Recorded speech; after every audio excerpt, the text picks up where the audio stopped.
ಶೇಂಗಾಕಾಳು ಮತ್ತು ಉತ್ತತ್ತಿ ಹಣ್ಣು ಹಾಕಿ ಉಂಡೆ ಕಟ್ಟಿದರೆ ಹೇಗಿರುತ್ತೆ? ಸೂಪರಾಗಿರುತ್ತೆ ಅಲ್ವಾ? ಬನ್ನಿ ಮತ್ತೆ ತೋರಿಸ್ತೀನಿ. ಹಾಯ್ ಎಲ್ಲರಿಗೂ ನಮಸ್ಕಾರ. ಹೇಗಿದ್ದೀರಿ? ಚೆನ್ನಾಗಿದ್ದೀರಾ? ನಾನು ಕೂಡ ಚೆನ್ನಾಗಿದ್ದೀನಿ. ನೀವು ಚೆನ್ನಾಗಿದ್ದೀರಾ ಅಂತ ಅಂದ್ಕೊಂಡಿದ್ದೀನಿ. ಬನ್ನಿ ಹಾಗಾದರೆ ಇವತ್ತು ನಾನು ನಿಮಗೆ ತೋರಿಸುವಂತಹ ರೆಸಿಪಿ ಉತ್ತತ್ತಿ ಹಣ್ಣು ಮತ್ತು ನೋಡಿ ಉತ್ತತ್ತಿ ಹಣ್ಣು ಶೇಂಗಾಕಾಳಿಂದ ಉಂಡೆ ಕಟ್ತಾ ಇದ್ದೆ.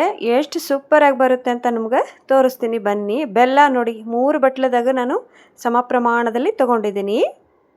ಇವಾಗ ನೋಡ್ರಿ ಮೊದಲು ನಾವು ಶೇಂಗಾಕಾಳನ್ನು ಹುರ್ಕೋಬೇಕು. ನಾನು 3 ಬಟ್ಲ ಅಂದರೆ ಒಂದರಲ್ಲಿ ಶೇಂಗಾಕಾಳನ್ನು ಅದೇ ಅಳತೆಲಿ ತೊಗೊಂಡಿನಿ, ಒಂದರಲ್ಲಿ ಅದೇ ಅಳತೆಲಿ ಉತ್ತತ್ತಿ ಹಣ್ಣು ತೊಗೊಂಡಿದ್ದೀನಿ, ಒಂದರಲ್ಲಿ ಅದೇ ಅಳತೆ ಬೆಲ್ಲ ತೊಗೊಂಡಿದ್ದೀನಿ. ಇಷ್ಟನ್ನು ತೊಗೋಬೇಕು ನೀವು. ಇವಾಗ ಮೊದಲು ನಾವು ಶೇಂಗಾಕಾಳನ್ನು ಹುರ್ಕೋಬೇಕು. ಸ್ವಲ್ಪ ಕೆಂಪಾಗೋವರೆಗೂ ಶೇಂಗಾಕಾಳನ್ನು ಹುರ್ಕೊಂಬಿಡೋಣ. ಟ್ರೈ ಮಾಡಿ ಫ್ರೆಂಡ್ಸ್. ಇದಕ್ಕೆ ಯಾವುದು ಗೋಡಂಬಿ, ದ್ರಾಕ್ಷಿ ಮತ್ತು ಡ್ರೈ ಫ್ರೂಟ್ಸ್ ಯಾವುದೂ ಯೂಸ್ ಮಾಡಿಲ್ಲ ನಾನು. ಉತ್ತತ್ತಿ ಹಣ್ಣು ಶೇಂಗಾಕಾಳನ್ನು ಹಾಕಿ ನಿಮಗೆ ಉಂಡೆ ಕಟ್ಟಿ ತೋರಿಸ್ತಾ ಇದ್ದೀನಿ. ಬನ್ನಿ ಇವಾಗ ನೋಡಿ ಕೆಂಪಾಗೋವರೆಗೂ ಶೇಂಗಾಕಾಳನ್ನು ಹುರ್ಕೊಳ್ಳಿ ನೀವು. ತುಂಬ ಚೆನ್ನಾಗಿ ಬರ್ತೈತ್ರಿ. ಆದರೆ ನೀವು ವಿಡಿಯೋ ಸ್ಕಿಪ್ ಮಾಡಿದರೆ ಏನೂ ಗೊತ್ತಾಗೋದಿಲ್ಲ. ವಿಡಿಯೋ ಸ್ಕಿಪ್ ಮಾಡ್ದಂಗೆ ಪೂರ್ತಿ ನೋಡ್ಕೊತ ಬನ್ನಿ, ಗೊತ್ತಾಗುತ್ತೆ. ಇವಾಗ ನೋಡಿ, ಇವಾಗ ಹೇಗಿದ್ರು ಪಂಚಮಿ ಹಬ್ಬ ಬಂತಲ್ವಾ, ಆ ಹಬ್ಬಕ್ಕೆ ಇದೊಂಥರ ಉಂಡಿನ ಕಟ್ಟಿ ಟ್ರೈ ಮಾಡಿ ನೋಡಿ. ಇವಾಗ ಕೊಬ್ಬರಿನ ಮತ್ತು ಉತ್ತತ್ತಿ ಹಣ್ಣು, ಡ್ರೈ ಫ್ರೂಟ್ಸ್ ಎಲ್ಲ ಹಾಕಿ ಉಂಡೆ ಕಟ್ಟಿರ್ತೀವಿ.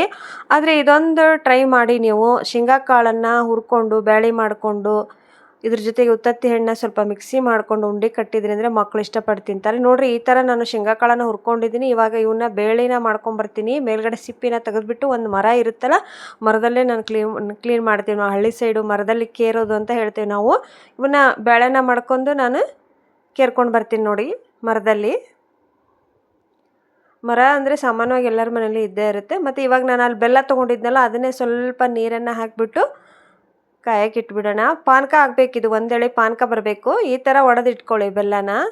ನೀವು ಭಾಳ ಸಣ್ಣಗಾದರೂ ಒಡೆದಿಟ್ಕೋಬೋದು, ಆದರೆ ಇದು ನಡೆಯುತ್ತೆ, ಬೇಗ ಕರಗಿಬಿಡುತ್ತೆ ನೀರಲ್ಲಲ್ವಾ. ಹಾಗಾಗಿ ನಾನು ಈ ಥರ ಒಡೆದಿಟ್ಕೊಂಡಿದ್ದೆ ನೋಡಿ. ಇವಾಗ ಪಾನಕಕ್ಕೆ ರೆಡಿ ಮಾಡಿ ಇಟ್ಕೊಳ್ಳಿ.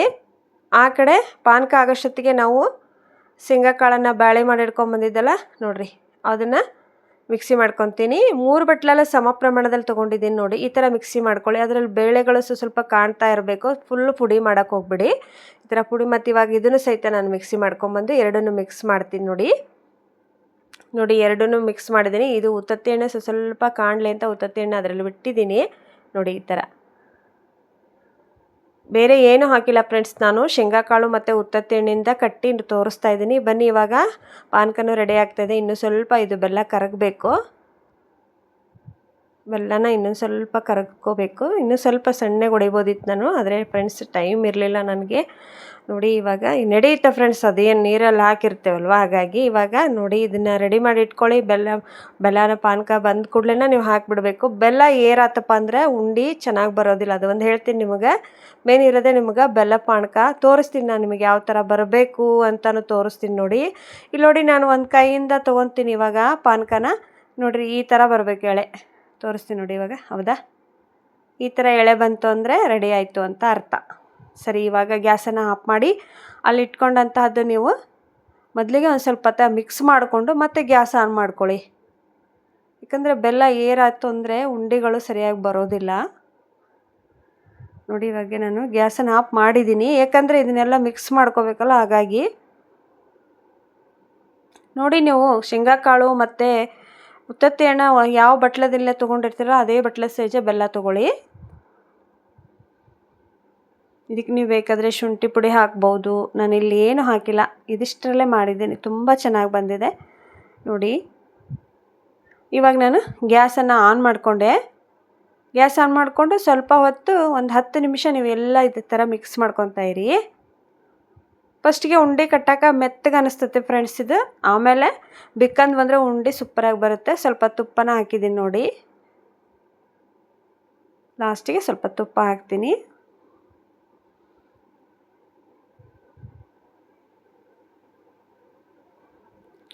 ನೋಡಿ ಇವಾಗ ಒಂದು 10 ನಿಮಿಷ ಹಾಗೆ ಗ್ಯಾಸ್ ಮೇಲೆ ಇಟ್ಬಿಡಿ ಈ ಥರ. ಆಮೇಲೆ ಕೆಳಗಡೆ ತೆಗೆದುಬಿಟ್ಟು ನೋಡಿ ಆರೋದಕ್ಕೆ ಇಟ್ಬಿಡಿ ಒಂದು ಸ್ವಲ್ಪ ಹೊತ್ತು.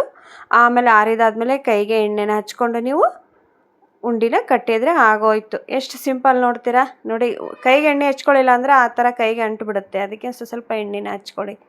ನೋಡಿ ಇವತ್ತು ತೋರಿಸ್ತೀನಿ ನಿಮಗೆ ಉಂಡೆ ಕಟ್ಟೋದು ಹೇಗೆ ಅಂತ. ನೋಡಿ ಎಷ್ಟು ಸಖತ್ತಾಗಿ ಬರುತ್ತೆ ಅಂತ. ನಾನು 2-3 ಸಲ ಟ್ರೈ ಮಾಡಿದ್ದೀನಿ, ಸೂಪರಾಗೇ ಬರುತ್ತೆ. ಅದಕ್ಕೂ ನಿಮಗೊಂದು ಸಲ ತೋರಿಸೋಣ ಅಂತ ತೋರಿಸ್ತಾ ಇದ್ದೀನಿ. ನೋಡಿ ಉತ್ತತ್ತಿ ಎಣ್ಣೆ ಇತ್ತು ಅಂದರೆ ಮತ್ತು ಶೇಂಗಾ ಕಾಳು ಇತ್ತು ಅಂದರೆ ಖಂಡಿತ ಟ್ರೈ ಮಾಡಿರಿ. ಇವತ್ತೇ ಟ್ರೈ ಮಾಡಿ ಫ್ರೆಂಡ್ಸ್. ನೋಡಿ ಸೇಮ್ ಕೊಬ್ಬರಿ ಉಂಡೆ ಥರನೇ ಬರುತ್ತೆ, ಆದರೆ ಕೊಬ್ಬರಿ ಹಾಕಿಲ್ಲ. ಕೊಬ್ಬರಿ ಬದಲಿ ನಾನಿಲ್ಲಿ ಶೇಂಗಾ ಕಾಳನ್ನು ಹಾಕಿದ್ದೀನಿ. ನಾನು ಹೇಳಿದ್ದೇನಲ್ವಾ, ಯಾವ ಬಟ್ಲದಲ್ಲೇ ತೊಗೊಂಡಿರ್ತಲ್ಲ ಎಲ್ಲ ಅದೇ ಬಟ್ಲದಲ್ಲೇ ಸಮ ಪ್ರಮಾಣದಲ್ಲೇ ನೀವು ತಗೊಂಡು ಕಟ್ಕೋಬೋದು ಆರಾಮಾಗಿ. ಭಾಳ ಬೇಕಪ್ಪ ಅಂದರೆ ಆದರೆ ಡಬಲ್ ಹಾಕಿ ಮಾಡ್ಕೋಬೋದು. ನೋಡಿ ಸ್ವಲ್ಪ ಹೊತ್ತು ಇದು ಬಿಕ್ಕೋಬೇಕು, ಅಂದರೆ ಮೆತ್ತಗಿರುತ್ತೆ ಫಸ್ಟಿಗೆ ಕಟ್ಟುವಾಗ. ಆಮೇಲೆ ನಿಮ್ಗೆ ಗೊತ್ತಿರುತ್ತಲ್ವ ಪಂಚಮಿ ಹಬ್ಬದಲ್ಲ ಉಂಡೆ ಕಟ್ಟುವಾಗ ಯಾವ ಥರ ಮೆತ್ತಗಿರುತ್ತೆ, ಹಾಗೆ ಮೆತ್ತಗಿರುತ್ತೆ. ಎಷ್ಟು ಇದು ಆರಬೇಕು, ಆಮೇಲೆ ಬಿಕ್ಕೊಂಡಂಗೆ ಉಂಡೆಗಳು ಚೆನ್ನಾಗಿ ಬರ್ತವೆ. ನಾನು ಎಲ್ಲ ಉಂಡೆನೂ ಕಟ್ಟಿ ನನಗೆ ಏನಿಲ್ಲ ಅಂದರೆ 2 ಪ್ಲೇಟಲ್ಲೇ ಉಂಡೆ ರೆಡಿ ಮಾಡಿಕೊಂಡೆ. ಶ್ರಾವಣದಲ್ಲಿ ಈ ಥರ ಕಟ್ಟಿಟ್ಕೊಂಡ್ರೆ ಮಕ್ಕಳು ತಿಂತಾರೆ. ಆಮೇಲೆ ನಿಮಗೂ ಬೇಜಾರಾದಾಗ ಒಂದೊಂದು ಉಂಡೆ ತಿನ್ಬೋದು. ತುಂಬ ಒಳ್ಳೆಯದಲ್ವ ಆರೋಗ್ಯಕ್ಕೆ. ಹಾಗೆ ನಿಮಗೆ ಉತ್ತತ್ತಿ ಹಣ್ಣು ತಿನ್ನೋದಕ್ಕಾಗಲ್ಲ, ಶೇಂಗಾ ಕಾಳು ತಿನ್ನೋದಕ್ಕಾಗಲ್ಲ ಅಂದರೆ ಈ ಥರ ಮಾಡ್ಕೊಂಡು ಆರಾಮಾಗಿ ತಿನ್ಬೋದು. ನೋಡಿ ಇವಾಗೆಲ್ಲ ಉಂಡೆನೂ ನಾನು ಕಟ್ಟಿ ಇಟ್ಕೊತಾ ಇದ್ದೀನಿ. ನೋಡಿ ತೋರಿಸ್ತೀನಿ. ಫಸ್ಟಿಗೆ ಈ ಥರ ಬರುತ್ತೆ ಫ್ರೆಂಡ್ಸ್. ಫಸ್ಟಿಗೆ ಈ ಥರ ಮೆತ್ತಗೆ ಅನಿಸುತ್ತೆ. ನೋಡಿ ಈ ಥರ ಅನಿಸುತ್ತೆ ಕಟ್ಟುವಾಗ. ಆಮೇಲೆ ಅದೆಲ್ಲ ಆರಿದಾದ್ಮೇಲೆ ಬಿಕ್ಕಂದ್ಮೇಲೆ ತುಂಬ ಚೆನ್ನಾಗಿ ಬರುತ್ತೆ. ವಯಸ್ಸಾದವ್ರಿಗೂ ಚೆನ್ನಾಗಿರುತ್ತೆ ಇದು. ಯಾಕಂದರೆ ಹಲ್ಲಿಲ್ದವ್ರಿಗೆ ಉಂಡೆ ತಿನ್ನೋಕ್ಕೆ ಬೇಜಾರು ಅನಿಸ್ತದಲ್ಲ, ಆವಾಗ ಅವ್ರಿಗೆ ಈ ಥರ ನೀವು ಉಂಡೆನ ಕಟ್ಕೊಡ್ಬೋದು. ತುಂಬ ಮೃದುವಾಗಿ ಸಾಫ್ಟಾಗಿ ಬರುತ್ತೆ ಉಂಡೆ. ನೋಡಿ ಈಗೆಲ್ಲದನ್ನು ಕಟ್ಟಿಟ್ಕೊಂಡು ನಾನು 2 ಪ್ಲೇಟ್ ಒಳಗೆ ಕಟ್ಟಿಟ್ಟಿದ್ದೆ. ನೋಡಿ ಎಷ್ಟು ಚೆನ್ನಾಗಿ ಬಂದಿದೆ ಅಂತ ಉಂಡೆ. ಸೇಮ್ ಟು ಸೇಮ್ ಯಾವ ಥರ ಹೇಳಿದ್ದು ಕೊಬ್ಬರಿ ಉಂಡೆ ಕಟ್ಟಿದಂಗೆ ಆಗೈತಿ. ಸ್ವಲ್ಪ ಬಿಕ್ಕೋಬೇಕಷ್ಟೇ. ರೆಡಿಯಾಗಿದೆ ಉಂಡೆಗಳು. ಈಗ ಖಂಡಿತ ಟ್ರೈ ಮಾಡಿ, ಇವತ್ತೇ ಟ್ರೈ ಮಾಡಿ ಫ್ರೆಂಡ್ಸ್. ನೀವು ನನಗೆ ಹೇಳ್ತೀರಾ ತುಂಬ ಚೆನ್ನಾಗಿ ಬಂದಿತ್ತು ಅಂತ. ಆದರೆ ವಿಡಿಯೋನ ಸ್ಕಿಪ್ ಮಾಡಿದರೆ ಅರ್ಥ ಆಗೋದಿಲ್ಲ. ಮತ್ತು ಕಮೆಂಟ್ ಬಾಕ್ಸ್ ಒಳಗೆ ಹೇಗಿತ್ತು ಅಂತ ಕಮೆಂಟ್ ಹಾಕೋದನ್ನು ಮರಿಬೇಡ್ರಿ. ನೋಡಿರಿ ಇವಾಗ ಲಾಸ್ಟಿಗೆ ಬೇರೆ ಪ್ಲೇಟಲ್ಲಿ ತೊಗೊಂಡಿದ್ದಲ್ಲ ಅದನ್ನು ತೋರಿಸ್ತೀನಿ. ನೋಡಿ ಇವಾಗ ಸ್ವಲ್ಪ ಬಿಕ್ಕೊಳಕತ್ತಾವ. ನೋಡಿರಿ ಈ ಥರ ಬಿಕ್ಕೊಂಡು ಬಂದರೆ ಸಾಫ್ಟಾಗಿ ಚೆನ್ನಾಗಿರುತ್ತೆ. ಖಂಡಿತ ಟ್ರೈ ಮಾಡಿರಿ. ವಿಡಿಯೋದಾಗ ಏನಾದರೆ ತಪ್ಪಿದ್ರೆ ಕ್ಷಮಿಸ್ರಿ.